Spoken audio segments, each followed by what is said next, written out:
ସାଙ୍ଗମାନେ ଦିନେ ଗୋଟେ ସମୁଦ୍ର କୂଳରେ ଗୋଟେ ଛୋଟ ପିଲାଟି ବାଲିରେ ଖେଳୁଥିଲା। ହଠାତ୍ ସମୁଦ୍ରର ଲହଡି ଆସିଲା ଆଉ ସେ ପିଲାଟାର ଚପଲ ଭସେଇ ନେଇକି ପଳେଇଲା। ସେ ପିଲାଟା ରାଗିକି ସେ ବାଲିରେ ଲେଖିଲା, ଏ ସମୁଦ୍ର ଚୋର, ମୋ ଚପଲ ନେଇକି ପଳେଇଲା। ଆଉ ସେଇ ସମୁଦ୍ର ଗୋଟେ ମାଛ ଧରାଳିକୁ ଢେର ସାରା ମାଛ ଯୋଗାଏ। ସେଇ ମାଛକୁ ନେଇକି ଗୋଟେ ମାଛ ଧରାଳି ବିକିକି ତାର ପରିବାର ପୋଷଣ କରେ। ଆଉ ସେ ମାଛ ଧରାଳିଟି ସବୁଦିନ ସେ ବାଲିରେ ଲେଖେ, ଏ ସମୁଦ୍ର ହଉଛି ମୋର ଜୀବନ, ଆ ପାଇଁ ମୁଁ ଜୀବନ ପାଏ। ଆଉ ସେଇ ସମୁଦ୍ର ଦିନେ ଗୋଟେ ବୁଢୀ ମାର ଗୋଟିଏ ବୋଲି ପୁଅକୁ ଭସେଇ ନେଇକି ମାରିଦେଲା। ସେ ବୁଢୀ ମା ରାଗିକି ସେ ବାଲିରେ ଲେଖିଲା, ଏ ସମୁଦ୍ର ହଉଛି ହତ୍ୟାକାରୀ, ଇଏ ମୋ ପିଲାକୁ ମାରିଛି।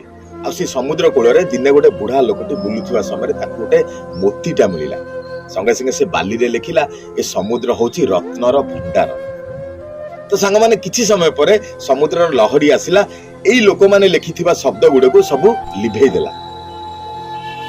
ତ ସାଙ୍ଗମାନେ ସମୁଦ୍ରକୁ କିଛି ଫରକ ପଡେନି ଆପଣ ମାନେ ତା ବିଷୟରେ କଣ ଭାବୁଛନ୍ତି, ବାସ୍ ସେ ତାର କର୍ମ କରି ଚାଲେ।